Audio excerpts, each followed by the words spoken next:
Hari itu seharusnya jadi hari paling bahagia buat Intan. Seragam kebanggaannya sebagai seorang polwan berpadu dengan gaun putih sederhana yang dia kenakan di bawah jaket dinasnya. Dia nggak mau pakai gaun mewah atau pesta meriah. Baginya, cinta nggak butuh mewah. Cukup doa, ketulusan, dan restu keluarga. Tapi ternyata, itu semua nggak semudah yang dia bayangkan. Saat Intan berjalan pelan menuju pelaminan sederhana yang mereka bangun di halaman rumah kontrakan orang tuanya, tawa sinis mulai terdengar dari tetangga sekitar. Masa polwan nikah sama tukang becak? Turun derajat banget, kata Bu Rini, tetangga sebelah yang dari dulu memang suka nyinyir. Apa nggak ada cowok lain? Dia kan cantik, punya pangkat. Masa nikah sama si Sabar? Bajunya aja dekil, becaknya bau oli, kata yang lain. Intan dengar semuanya. Tapi dia tetap melangkah.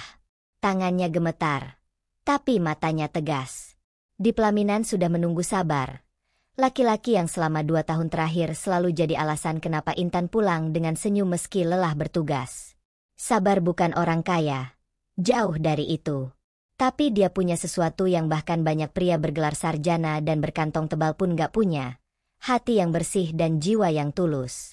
Intan jatuh cinta sama caranya menghargai perempuan, cara dia mendengarkan, dan cara dia memperlakukan orang tua Intan seperti orang tuanya sendiri. Tapi rupanya, cinta aja nggak cukup buat bikin orang-orang berhenti menghakimi. Sejak hari pernikahannya, Intan diomongin terus-terusan. Bahkan beberapa rekan kerjanya di kantor polisi mulai menjauhi dia. Malu gue punya rekan satu unit nikah sama tukang becak, kata salah satu seniornya sambil tertawa di ruang istirahat. Ada pula yang sengaja memindahkan tugas Intan ke bagian yang lebih berat, karena dianggap udah nggak bisa jaga citra. Padahal, Intan tetap disiplin. Dia tetap hadir paling pagi, pulang paling malam, dan tetap menangani kasus-kasus dengan profesional. Tapi semuanya serasa berubah. Bahkan mamanya sendiri pun awalnya nggak rela. Nak, kamu itu polwan. Kamu bisa dapat siapa aja. Kenapa harus dia? Suara mamanya masih terngiang di telinga. Tapi waktu itu Intan cuma menjawab pelan. Karena dia yang gak pernah nilai aku dari seragamku. MA. Di sisi lain, Sabar juga bukan tanpa beban. Sejak menikahi Intan, penumpangnya berkurang drastis. Banyak yang bilang dia sok-sokan nikah sama polwan. Padahal hidupnya masih miskin. Becaknya beberapa kali dicoret-coret. Di jok belakang becak, ada tulisan, suami numpang hidup. Sabar diam aja. Dia sabar. Namanya pun Sabar. Tapi bukan berarti hatinya nggak sakit. Suatu malam, saat Intan pulang dari dinas malam, dia menemukan Sabar duduk sendirian di teras rumah kontrakan mereka, menunduk dengan mata berkaca-kaca. Aku nyusahin kamu ya, Tan. Suara itu pelan, tapi bikin Intan merinding. Dia duduk di samping suaminya, meraih tangan kasar penuh kapalan itu, lalu menjawab, justru kamu yang bikin aku kuat. Tapi sekuat-kuatnya cinta, tekanan sosial itu makin menggila. Suatu hari, ada video viral di TikTok, direkam secara diam-diam saat Intan dan Sabar makan di warung kaki lima. Captionnya menyakitkan. Polwan ini rela jatuh kasta demi tukang becak. Miris sekali wajah menangis. Video itu disukai ratusan ribu orang. Dan komentarnya, ya Tuhan, lebih kejam dari peluru. Kecantikannya mubazir. Pasti ada kelainan. Itu tukang becaknya dukun kali. Intan sempat breakdown. Dia nggak kuat lagi ngadepin semua cibiran itu. Tapi malam itu juga, saat dia menangis di kamar, Sabar masuk, membawakan air hangat dan selembar koran bekas yang dia gunting kecil. Isinya adalah tulisan sederhana. Cinta bukan soal gengsi. Tapi siapa yang tetap tinggal saat semua orang pergi? Intan menatap suaminya. Mungkin orang-orang gak tahu, tapi dia tahu. Laki-laki ini akan bertaruh nyawa demi dia. Dan di tengah semua tekanan itu, ada satu momen yang tak terduga. Intan hamil. Kabar itu bikin semuanya berubah. Tapi bukan jadi lebih baik. Malah makin gila. Orang-orang bilang, kasihan anaknya. Nanti malu punya bapak tukang becak. Tapi ternyata, kehamilan itu justru jadi titik balik segalanya. Ada rahasia besar yang selama ini disembunyikan Sabar. Dan saat rahasia itu terbongkar, semua yang pernah menghina, tertunduk malu. Tapi cerita itu belum selesai. Baru dimulai. Karena tahun berikutnya, hidup mereka berubah total. 3 bulan setelah kabar kehamilan Intan menyebar, hidup mereka makin dipenuhi omongan orang. Di pasar, di warung, bahkan di kantor polisi tempat Intan bertugas. Ya Tuhan, anaknya ntar ikut narik becak juga kali ya, celetuk seorang pedagang. Gue yakin nih, si Intan itu kena guna-guna, ujar rekan Intan sambil mengupil di ruang jaga. Yang dulunya hanya nyinyir, kini sudah terang-terangan menghina. Bahkan atasannya sendiri mulai mempertanyakan kelayakan Intan bertugas di posisi strategis. Tapi Intan tetap diam. Dia memilih fokus jaga kehamilannya, tetap masuk kerja, tetap kuat, meski di dalam hati, luka itu makin dalam. Sabar juga begitu.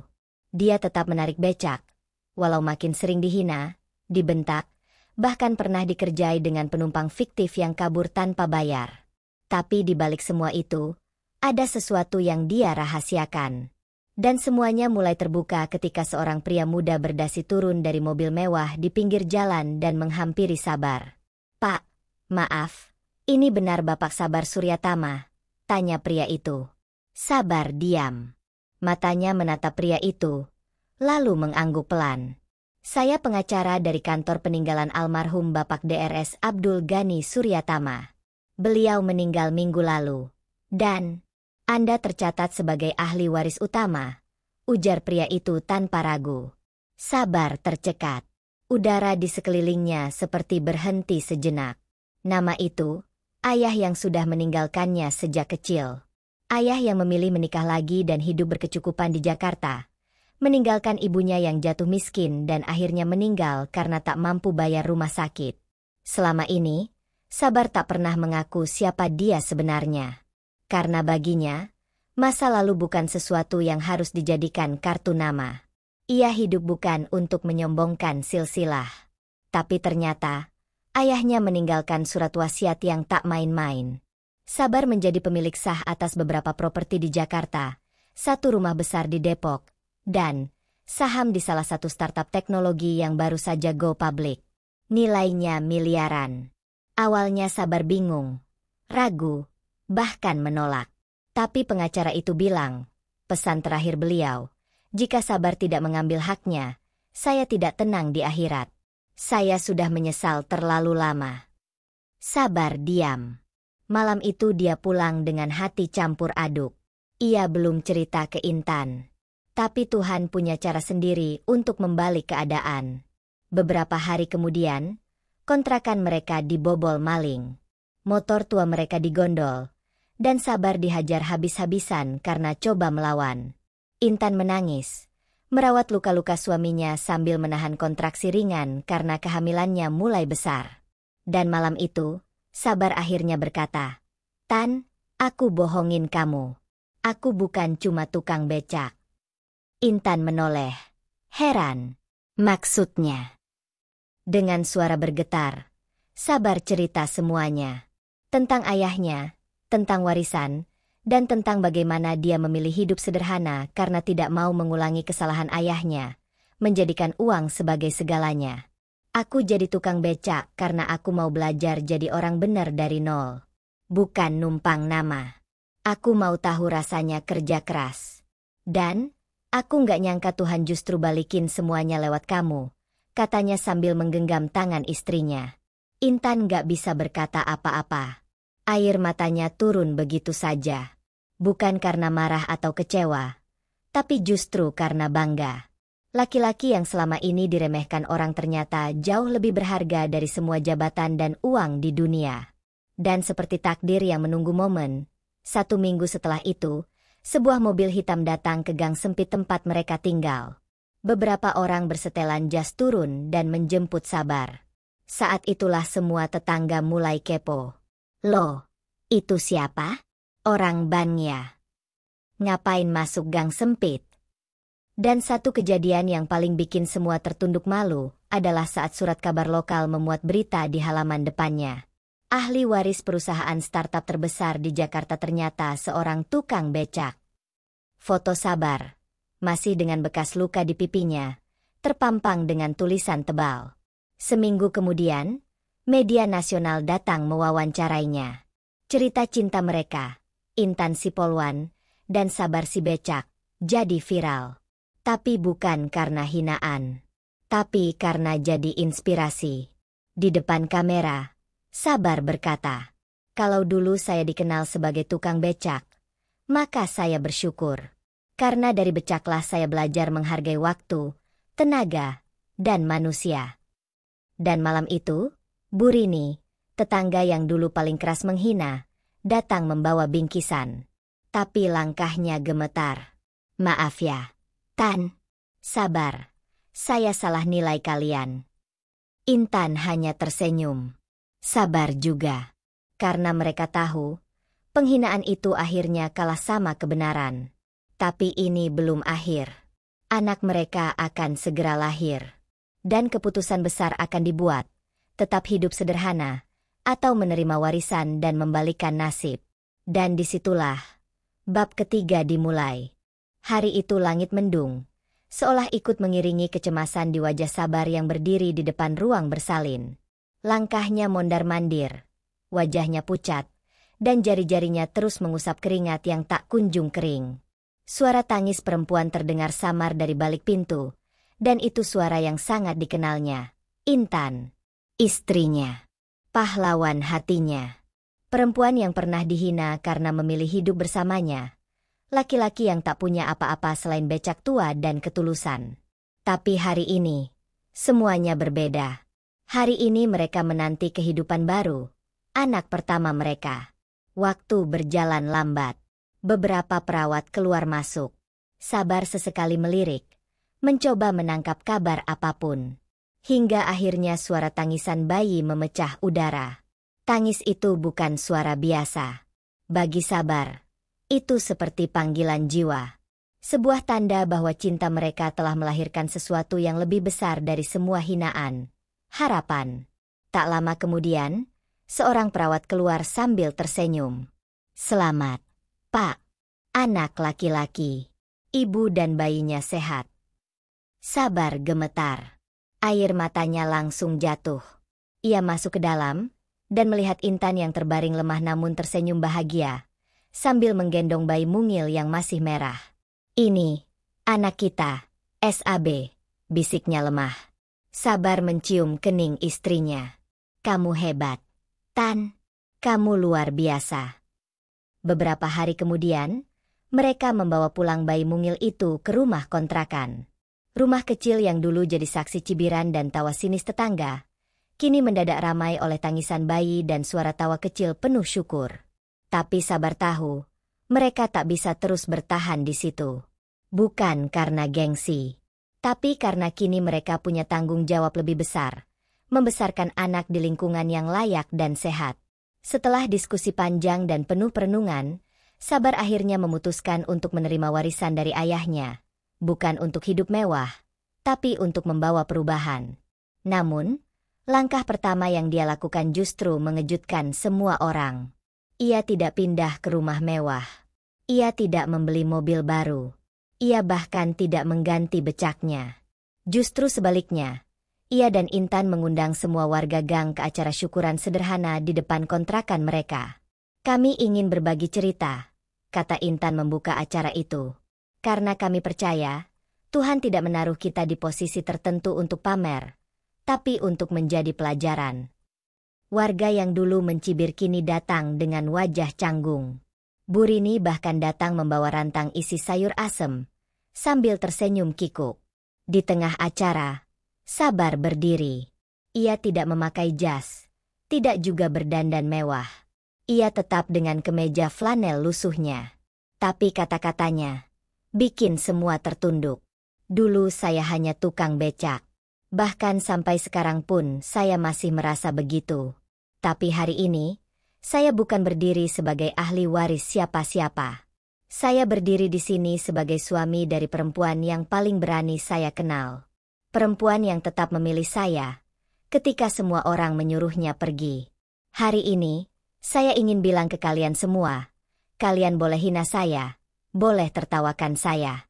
Tapi jangan pernah meremehkan perempuan yang berani mencintai dengan tulus. Semua terdiam. Bahkan Pak RT pun meneteskan air mata. Tapi momen paling menyentuh adalah saat Sabar mengangkat bayi kecilnya ke atas dan berkata, "Ini anak kami. Dan kami ingin dia tumbuh di lingkungan yang penuh kasih, bukan cibiran." Tangis pun pecah. Bu Rini menangis keras-keras dan maju memeluk Intan. "Maafin saya, Tan, saya dulu jahat banget. Saya malu banget." Intan memeluknya balik. "Saya juga pernah sakit, Bu, tapi saya belajar memaafkan." Semua warga ikut terharu. Beberapa saling berpegangan tangan. Ada yang tertunduk malu. Ada yang terdiam dalam tangis. Seminggu setelah acara itu, kejutan lain kembali terjadi. Sabar dan Intan mengumumkan bahwa mereka membeli lahan kosong tak jauh dari gang itu, bukan untuk dibangun rumah mewah, tapi untuk membangun sekolah gratis. Namanya, Sekolah Harapan Becak. Kami pernah diremehkan. Kami pernah dijadikan bahan tertawaan. Tapi kami percaya, anak-anak dari keluarga kecil seperti kami juga berhak punya harapan besar, kata Intan dalam pengumuman itu. Sekolah itu khusus untuk anak-anak dari kalangan tukang becak, pemulung, ojek online, buruh cuci, dan pekerja kecil lainnya. Tidak dipungut biaya. Bahkan disediakan makanan siang gratis. Mereka menyewa pengajar-pengajar muda idealis, dan juga membuka perpustakaan mini di dalamnya. Media pun mulai meliput. Kisah mereka viral lagi, tapi kali ini bukan karena hinaan, melainkan karena kekaguman. Dulu saya dihina karena nikahi tukang becak. Tapi saya tahu, dia bukan sekadar tukang becak. Dia adalah pemimpin yang sabar, kata Intan dalam wawancara salah satu TV nasional. Video itu ditonton jutaan kali. Komentarnya dipenuhi ucapan maaf dari orang-orang yang dulu pernah ikut nyinyir di media sosial. "Saya dulu ikut komen jahat, sekarang saya malu sendiri. Ternyata cinta sejati itu ada." Air mata saya nggak berhenti baca cerita ini. Di kantor polisi, Intan pun mulai dipandang lagi. Atasannya yang dulu sempat menjauhi kini memuji keberaniannya. "Kamu bukan hanya polwan. Kamu teladan. Terima kasih sudah mengajarkan kami makna cinta sesungguhnya," ujar Kapolres sambil menyerahkan penghargaan. Bahkan ia diundang menjadi pembicara di seminar motivasi untuk anggota Bhayangkari Muda. Dan malam itu, ketika semua perhatian dunia sedang tertuju pada mereka, Sabar dan Intan hanya duduk berdua di halaman belakang rumah kontrakan kecil itu, tempat semuanya bermula. Bayi kecil mereka tidur di antara mereka. Angin malam bertiup pelan. Lampu kuning menggantung dari pohon mangga di samping rumah. Intan menatap suaminya. "Kita udah sampai di titik ini, SAB, dan aku masih merasa seperti mimpi." Sabar menggenggam tangannya. "Tapi ini bukan mimpi, Tan. Ini jawaban. Dari semua sabar, semua luka, semua ketulusanmu." Intan mengangguk pelan. Air matanya kembali turun. "Aku dulu pernah takut, SAB. Takut hidup susah. Takut dihina orang. Tapi sekarang aku ngerti. Yang paling kutakutkan sebenarnya bukan itu. Tapi kalau waktu itu aku nggak milih kamu." Sabar tersenyum. Ia menatap langit. "Aku juga pernah takut, Tan. Takut kamu ninggalin aku karena aku nggak punya apa-apa. Tapi ternyata kamu tetap tinggal. Dan hari ini, aku tahu satu hal. Aku nggak butuh becak atau warisan untuk merasa kaya. Cukup kamu di sampingku." Mereka berdua terdiam. Lama. Tapi dalam diam itu, ada cinta yang tak terucap. Ada rasa yang terlalu dalam untuk dijelaskan. Ada kisah yang terlalu indah untuk diselesaikan begitu saja.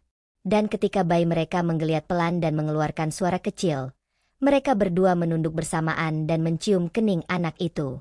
Anak yang lahir dari cinta yang penuh luka, tapi sembuh oleh harapan. Malam itu, dunia mungkin tertidur. Tapi di satu gang kecil di pinggiran kota, sepasang manusia sedang membuktikan bahwa cinta yang dihina bisa jadi cinta yang menginspirasi dunia. Dan kisah mereka tak berhenti di situ. Karena cinta akan terus menulis ceritanya sendiri. Sampai semua yang pernah tertawa akhirnya ikut menangis.